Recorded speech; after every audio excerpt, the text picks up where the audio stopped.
Do you need encouragement to turn tragedies into your own triumphant life story? If so, this podcast is for you. Listen to powerful guests who have persevered through challenges so you can gain strength to build your championship life. The host of Professor of Perseverance podcast, Dr. James Perdue. Hey, come on in today. Let's get fired up, baby. Hey, we got a great story here, and we can we'll get into this here. But we're going to be talking with the writer of the book. Okay, and the book. Let me flash it up here. Book. Come on, that ain't the book. That's my boy Ricardo with his Santa Claus suit on. All right, but there's the book, Burnt Over, Survival Story of a Montana Firefighter, Dan Steffensen. So apparently he was, we'll get into this. I'll let AJ get into this.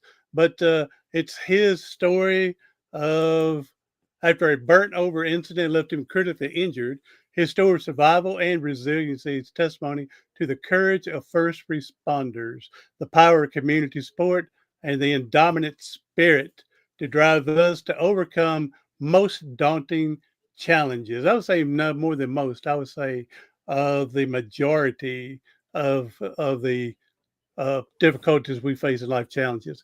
Today, we're going to talk with the writer of Burnt Over with AJ Otjen. Otjen. It's Otjen, yes. Otjen. Yes. Let me spit that out. All right.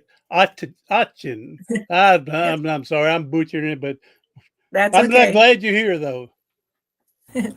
Thank you for having me. And yes. Sorry, Dan's not with us, but he's going through some other stuff at the moment. But we're glad you're here to share his story. So, AJ, well, let's get first thing. How long have you been writing? I say is 2023 Library of Congress Award winning author. Is that from this book? Another book? No, it's that's actually part of the story of how I wrote this book. I'm an academic. In fact, this is my office. I'm a professor at Montana State University. Okay. And so I've been writing academic articles for a while. And then I started writing children's books for the Crow Reservation here in Montana. And so the last book I did was with an artist, Kevin Red Star, and it was about a real story called The Battle of Arrow Creek. And that one was chosen by the Library of Congress.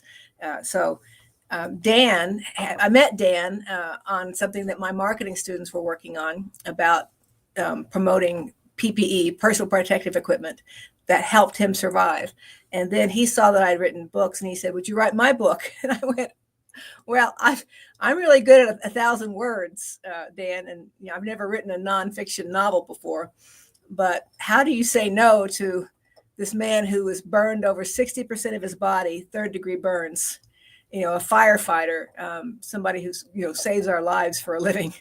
And so I said, "Well, I'll give it my best try." There you go. Well, being an award-winning from Congress, Library of Congress Award, I'm sure you're giving more than your best shot. Hey, 2 things here.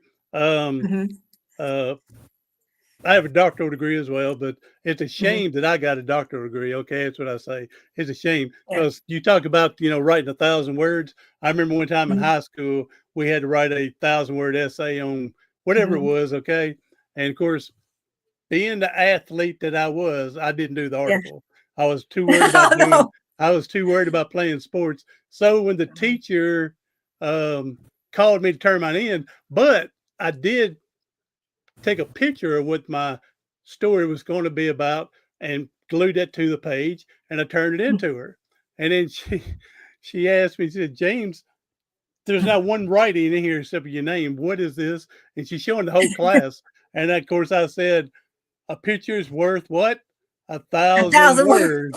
And now she gave me an F in front of everybody. I said, "Now, James, that's an F. You didn't do that." I said, "You could at least give me a D for originality. No one else I'm sure has done that." So, but But after I had my injury and got my neck broke playing football, that teacher was the only teacher to come to see me at the hospital, other than my high school coach.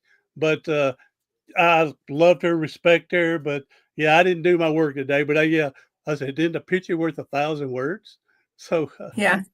and the other thing I'm gonna say is, I can comprehend a little bit, not of Dan's story of being burnt third degree, 60% me, but my brother was burnt Okay. 50% third degree burns from a Right. truck accident, car accident. And Mm. so yeah, I understand all the skin grafting, all the scar Right. tissues, yeah, I can understand all that he went through in the battle and the mentality and Right. everything there. So, all right, I'm sorry, AJ. No, that's okay. No, what you're describing, I mean, Dan was in a coma for a third of this book.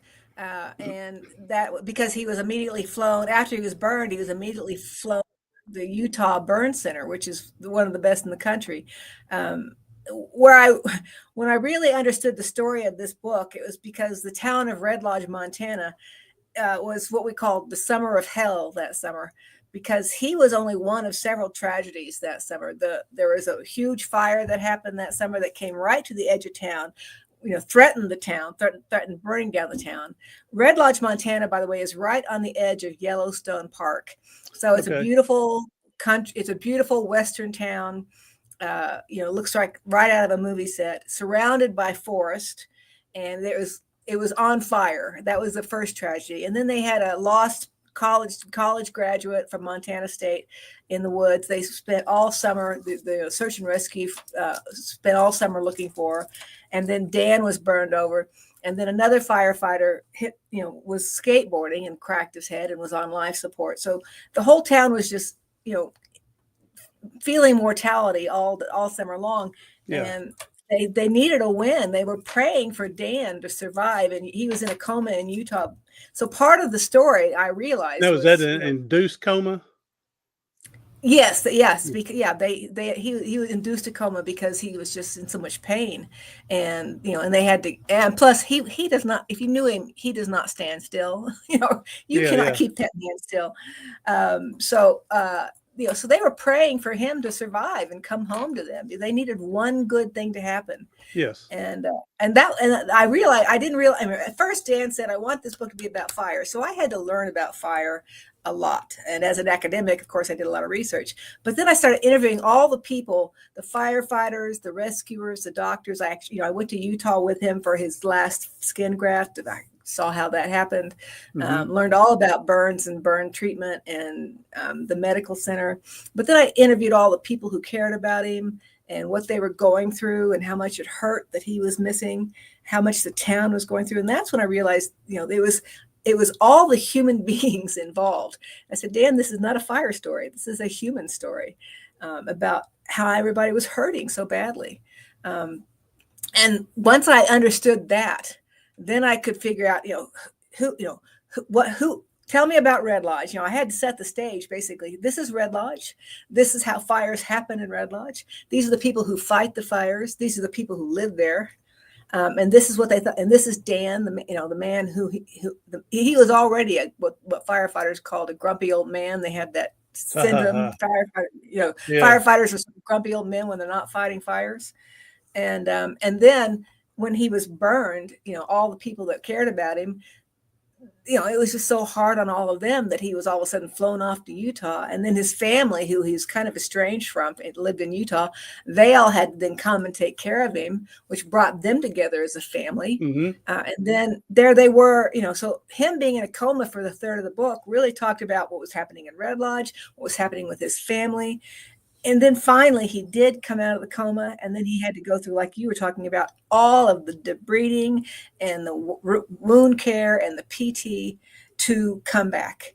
And he really didn't know if he wanted to live or not. He had such a conversation with God at that point in time. Yeah. Like, let me die. One of the chapters is called "Let Me Die," because it was such a horrific, painful process to come back and heal from that. To this day, burn survivors, I met many burn survivors to talk about how do they get through it. how do they continue to get there? Because scars are for life, and you have to treat those scars, with lotion, Vaseline, stretching, more skin grafts. It's a lifetime problem, or issue. They would say issue. They try not to think of it as a problem, but it's forever that you have to take care of your skin once you've been burned. And that's what Dan goes through now.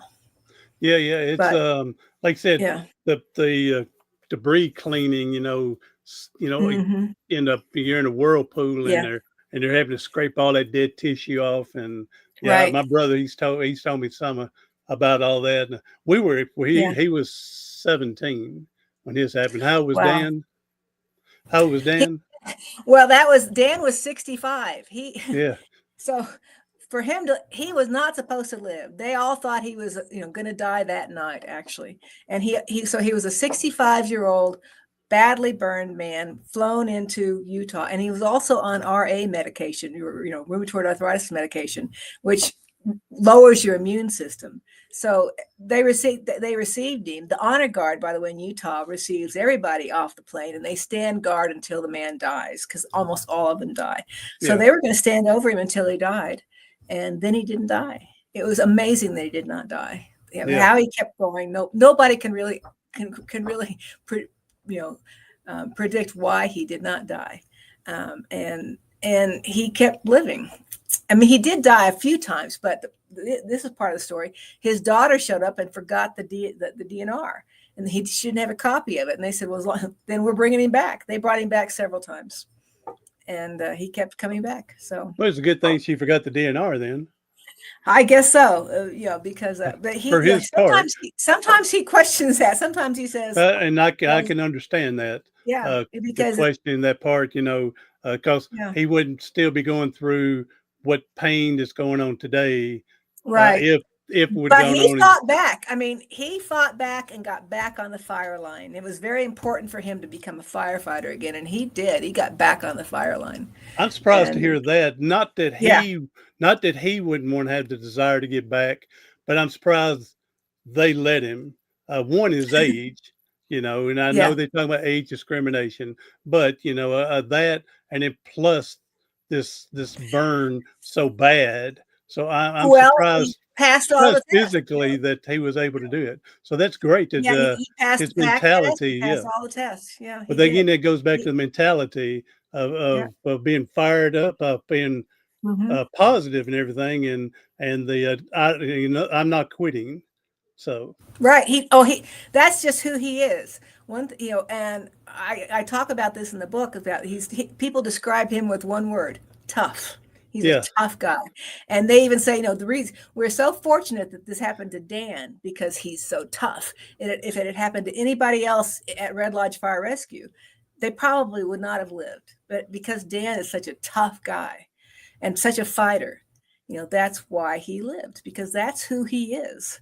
And I got to know him. I had to get to know him. If you've seen any of the interviews with us with the local TV stations, he even says, I told AJ things I've never told anybody, and we had to become very close for me to tell the story, because Dan is not a guy who shares his feelings. Well, I was going to say he's got to be able to open up to you honestly, right? To be able to. And I had to pry him open, and it was not an easy. I'm sure of that too. Hey, Stephen Crane, thank you for coming in today. He says Stephen Crane says he can appreciate that. Yeah. There you go, Stephen. Stephen Crane. He said he can appreciate that. So he's thank you for coming in, Stephen, for listening.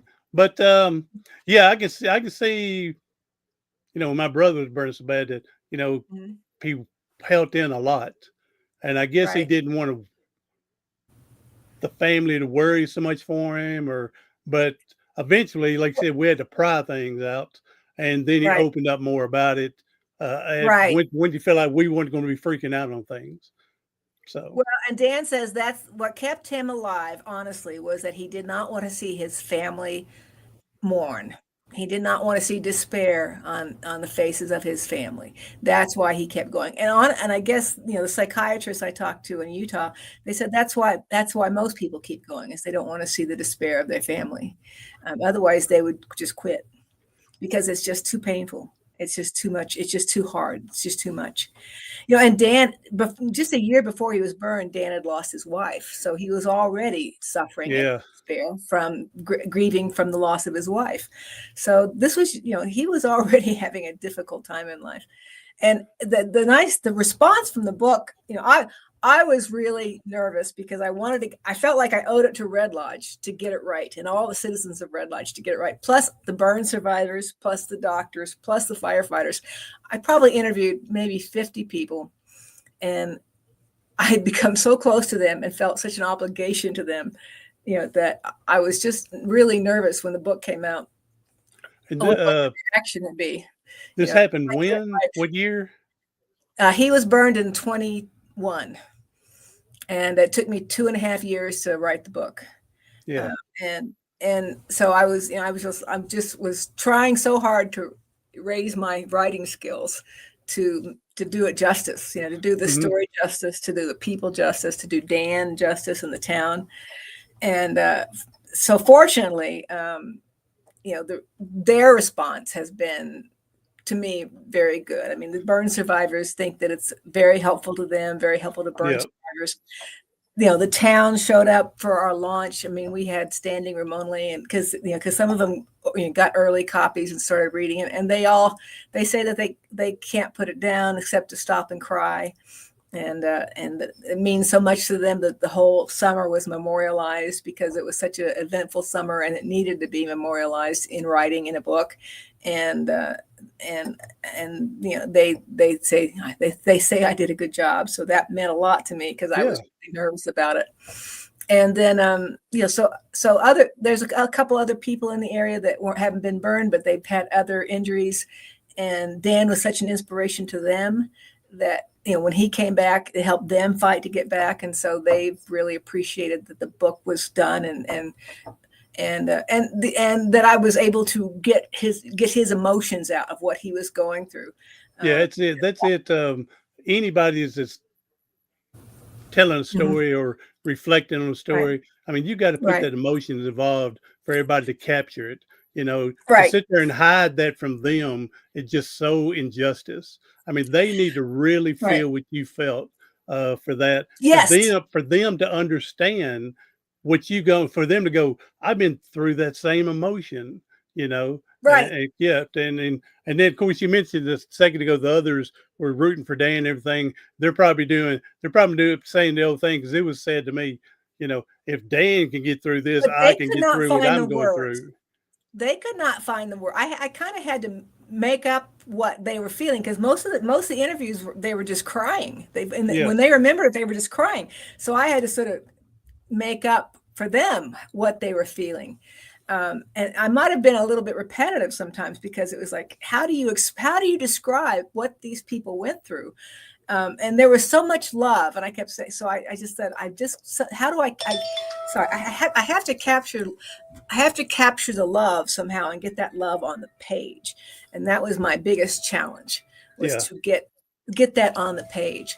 And most of the people involved said I did. But boy, we just did the best we could to get this story told. So isn't it a shame that our human instincts, and it depends, I guess, how we're raised and brought up and how we're how we handle certain situations when we're younger. But we could be the bravest person going through something, or we can just be a plain chicken and just get through it just to get through it. But we are so much stronger than what we give ourselves credit for. I mean, I've had people say, well, if James can go through his, again, I'm paralyzed now, but if he can do what he did, I can get through what I'm going through. I mean, I'm sure people are saying the same thing with Dan. He can get through being burnt 60% of his body at 3rd degree, while my ingrown toenail can be a lot better. I can get through that. But put your book up here while you're talking, but it's Burnt Over, Survival of Montana Piper. What it was like for me to get to know Dan and go ahead. And listen to him and be a part of the story. And I have to say, I cry. I mean, for 2.5 years, I did a lot of crying myself. It was an incredible emotional journey for me, to be a part of it, to get to know him, to hold his hand. And and he and I would cry. I would write something and I would cry writing it, and he would cry reading it. So it was a really difficult emotional process for both of us to get through putting what happened to him, on the page. And they said, people said, well, was it fun? No, it was not fun. It was not fun, but it was, I would not trade any of it. It was very important. And it was, it was something worthwhile. And I would not trade the last 2.5 years for anything. Well, I was going to say, I met so many wonderful people, and I made really close relationships out of it. Yeah. Yeah, I was going to say, it may not have been fun per se, but rewarding. It was incredibly rewarding. At the end. Yeah. Again, the Yes. incredible people you met, the people that decided to get into this medical training for burn people, just the people you can go over from that. So I had somebody call me from Canada that said, now that I've read this book, every time I see a fire engine go by, I have a much higher appreciation for what those people go through. And I said, well, if we've done that, then I think we've done our job. Yeah. And now everything that's happening in California, everybody says, oh, it's the wind. I said, yeah, it is the wind. The wind was the villain that got Dan, and I talk a lot about Montana fires in the beginning. It's always the wind. Fire, fire is the fuel. Wind, and the fuel. And I talk about the fuel around Montana, the forest and the grass. So if you understand the fuel and you understand the wind, which we talk a lot about in this book, that's what fire is. And so all these and I also talk about Cal Fire in the book, because we talk about the honor guard and how important they were in Utah. Well, the Utah honor guard didn't exist until Cal Fire honor guard helped them out. And so it was on a fire in California where they came and rescued Utah firemen and got them home with the Cal Fire Honor Guard. So we tell that story in the book. And they think that Cal Fire is the very best there is in the country. So there's snippets of all kinds of stories in the book to sort of explain one by one how all these people, all these groups were part of the thousands that got Dan home. Mm-hmm. All these good people step up to greatness to help people like Dan get back home. Two questions off the top of my head now. One, did they figure out how the fire started? Yes. I mean, I understand how it accumulated, got bigger and bigger with the fire and the dry, like I said. It happened like that. It happened like that. Okay. I try, when I build up to the fire, I've gone through a lot of stuff to get there. It's actually chapter 6, I think, but I tried to make characters out of the storm and the radio frequency and the National Weather Service. I sort of tried to make them characters in the book because, the National Weather Service tries to get out warnings of thunderstorms coming, but they're always delayed by 20 minutes. And the radio frequency, everybody's on one radio frequency listening. So, and the weather is such a big deal because in front of a thunderstorm often comes something called a downdraft. So they were fighting a tiny little fire, and did not see that in front of, 60 miles ahead of a thunderstorm was a 70 mile an hour downdraft of wind. And that downdraft was bringing with it about, an 80-foot high wall of fire. Yeah. And that wall of fire, came right at Dan. And because they did not get the report from the National Weather Service that there was a downdraft coming at them in front of the thunderstorm. Yeah.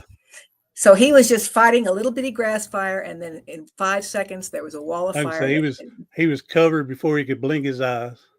Yes, that's exactly what happened. Wow. And so I tried to make. Actually, if you go to Amazon.com, there's the Audible book and the Kindle book and the print book, but there's a sample of the Audible book there that you can listen to, and it's the fire. So you can listen to the sample Audible book, and it describes the fire from minute to minute to minute to minute. You're the Audible reader? Yeah, but there's a sample Audible reader. That's what I'm saying. Are you the? Oh no, I'm not. No, I have a real professional named Andy Pearson who's very good, does the reading. Okay. And his son's a firefighter, so he dedicated his reading to his son. Good. So it's very good, good. See, to me, what do they call it?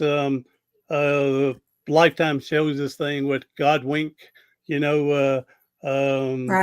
I got a friend, Bird. Hey, Bird, what's up, buddy? His dad would say there's no such thing as coincidence. That's God being anonymous, is what he would say. So here is, God putting all these people around you with this reader, the guy to read for the Audible, and his son was a firefighter, and the community coming together. It's all positive. And don't want to say this part out loud too loud, but I mean, it's sad that Dan was picked, because could have been anybody to go through this.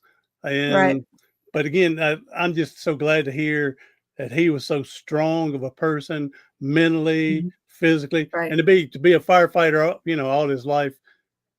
Yeah. Actually, he started firefighting late in life. He just, really? He thought about it. Yeah. He had wanted to be a firefighter all his life, but didn't start until he moved back to Montana, and then trained and trained and trained. All that's in the book. That's all in the book. Oh, wow. Okay. I was just assuming 18 years old out of school says I'm going to be a firefighter. No. Okay. All right. When he was young, he was a skydiver. He's always been an adventurer. Yeah. And a daredevil. See, that's probably being an adventurer is what helped him. That he enjoys those challenges. Not that he wanted this challenge, but but being adventurous, people, they go after those challenges because other people say you can't do it. Right. So he's definitely a unique guy, and the town was just really wanting him to come home. And when he did, and this is an interesting part too. He was so miserable in Utah that he was supposed to be there 6 months. He was only there 2, and the reason he came home early was because the town, the town is made up of first responders, and so they said, we'll take care of him. And his brother went home with him because they continued his wound care. They continued all the debriding and wound care. They continued in Red Lodge at his home. And he would not have been able to go home early if the town had not been willing to take care of him. That was going to be one of my other questions is, how long was he in this burn unit? Because my brother was at Vanderbilt Hospital for 4 days. He got burnt the weekend before Thanksgiving. And the Wednesday before Thanksgiving, they flew him to Boston, Shriners Burn Center. And he was there in end of January. So you're talking from November to January. So that's the question. You said 6 months, but he said, I'm out in 2 months to be taken care of. Okay. Yeah. Well, Dan wasn't completely healed. He had a lot more wound care to go through, a lot more PT to go through. But he was going stir crazy in Utah. Oh, you're not healed. I mean, because my brother, now all his skin grafts that stuff is taken care of. No, he had to go back. He went back to Utah a few more times for more skin grafts. Yeah, no, all his got done while he was up there. Had a few places that we had to care for that wasn't healed all the way, but the physical therapy, stretching all those scar tissues so they can keep the arms, straight, not curled up from the straight. All that went on for over a year, I'd imagine. Yes. Well, and Dan still does that. Dan still stretches and puts on Vaseline every day every day for the rest. He'll be doing that forever. My brother, he was burned half his chest on the left side over. And after you get through your challenge, your hard time, your difficulty, you can make some laughs about it, and we told him earlier he'd get half price if he needed open heart surgery, because that first half's gone on the skin. Well, we include some photos of Dan in the book, just a few of his when he's in the coma, some of what he looks like burned, not a lot, but a little bit. Yeah. So his legs. Well, this is the powerful. Oh yeah. It's just so much goes into someone being burnt, and right. My brother, there was a child there. I don't remember how old he was, 6 or 7, maybe younger than that. Somehow it got caught up in the garage in the fire, and they said the child was burnt 100%. Of course, they were talking about by the time they'd do skin grafts and moved it, they counted it 100%. And that kid was still living. Because what's not burned, left. they use as donor sites. So that's and the other 40%, right? Yeah, and so this kid was still. I'm surprised he was still alive. Considered burnt that bad. So, but he was doing all right. Well, in our book also, there's a kid that Dan befriended in Utah that they became really good friends and helped each other recover. So there's a lot of little kids. They call them littles in Utah. We talk about that as well. Yeah. I think, and I don't know everything out there, but I think being burnt would be the most hardest. I mean, I can get through. Yeah. You can't. If you didn't know me being in a wheelchair, you couldn't tell something was wrong with me if I'm sitting in my recliner. You know what I'm saying? But you can see when someone's been burnt with all the skin tissue, so scar tissue. So, well, when I first met Dan was during this marketing project with my students. I had no idea what he looked like. I just heard he'd been very badly burned, but I said, "Oh my gosh, you're so handsome." His hair had grown back, his mustache had grown back, and he said, "Well, they call it $1 million skin peel because I thought his face looked great." He said, "I just had $1 million skin peel." He said, "Oh," I said, "Okay." His face got burnt. Second degree. He didn't have to have any skin grafts on his face. He had second degree burns on his face. Yeah. Yeah. Didn't it say second is like I say just a bad sunburn? I mean, it's deeper. No, he was. Well, you have to read the book. He had his face had to heal a lot. Yeah, but he didn't have to have grafts on his face. But it was bad. Yeah. Fortunately, my brother, he didn't get burnt in the face area. Oh well, he lost his ears as an example. He had to have he had to have new ears made. Yeah. And this is still with all the fireman gear on, and the fire is still so hot that it got to probably melting the suit on him. Yeah. So, wow. All right, AJ. I'm glad you came on. You said you wanted something positive at the end. Well, what we're going to do is first let's give me your websites and any social media. There's the book.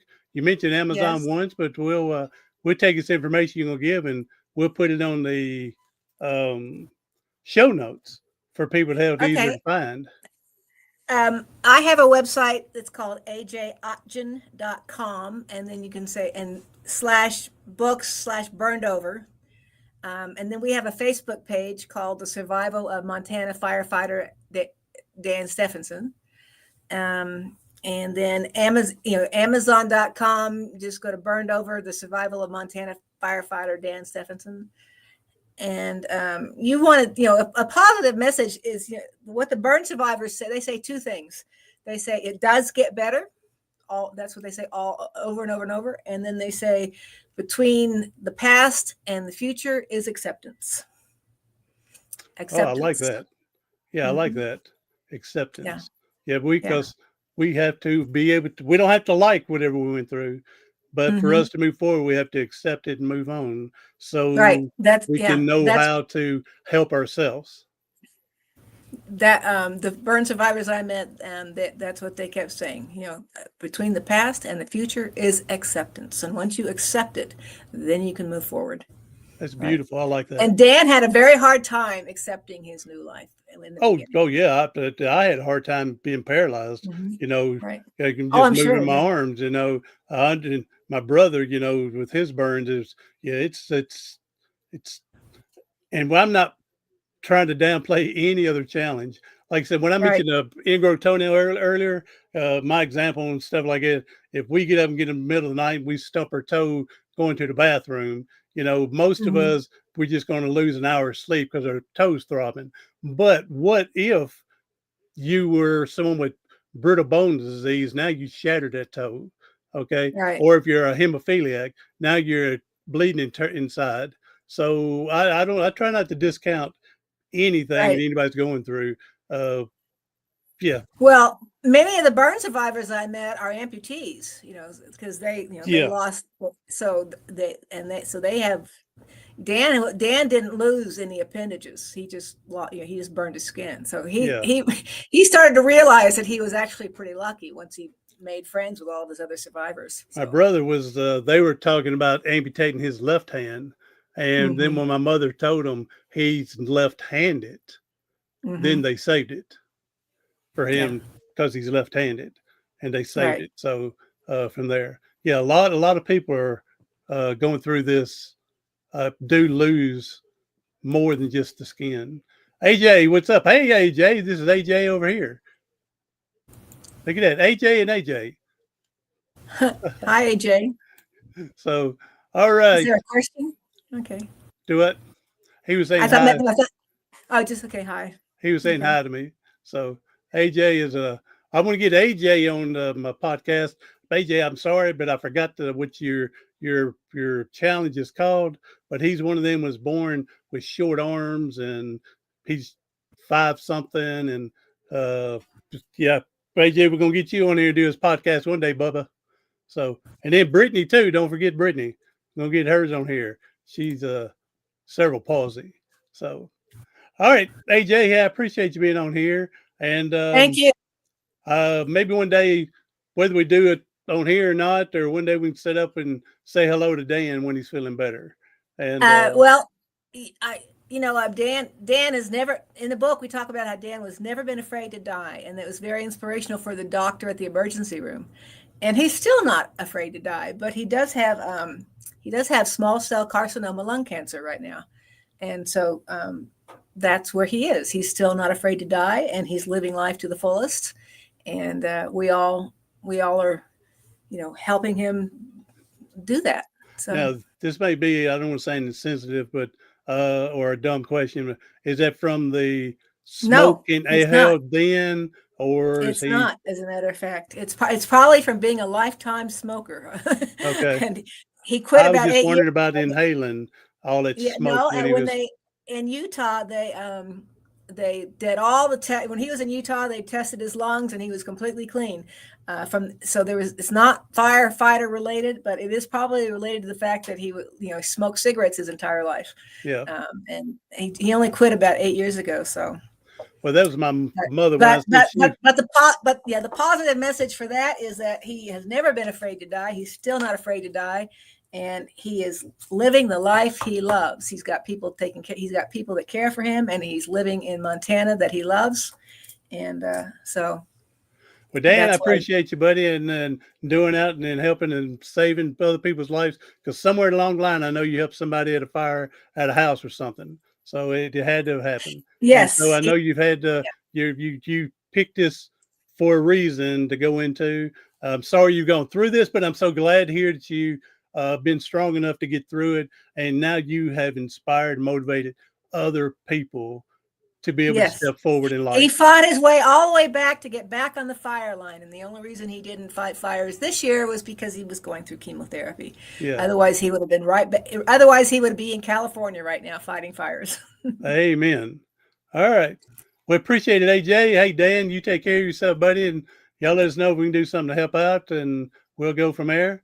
And AJ, thank you for being here. Hey, everybody. Hey, share this podcast out to someone that can hear a nice, positive message. Be sure to go get you a copy of the book. Let me put it up again. We said hi to AJ. And nope. Thank you very much. We appreciate almost all the put my support. dog back up there. So Burnt Over. Okay. Again, survival Thank story you. of Montana firefighter Dan Steffensen. All right. AJ, thank you. You have a beautiful day. Everybody else do something today, tomorrow, something next week that's going to help you persevere past your paralysis.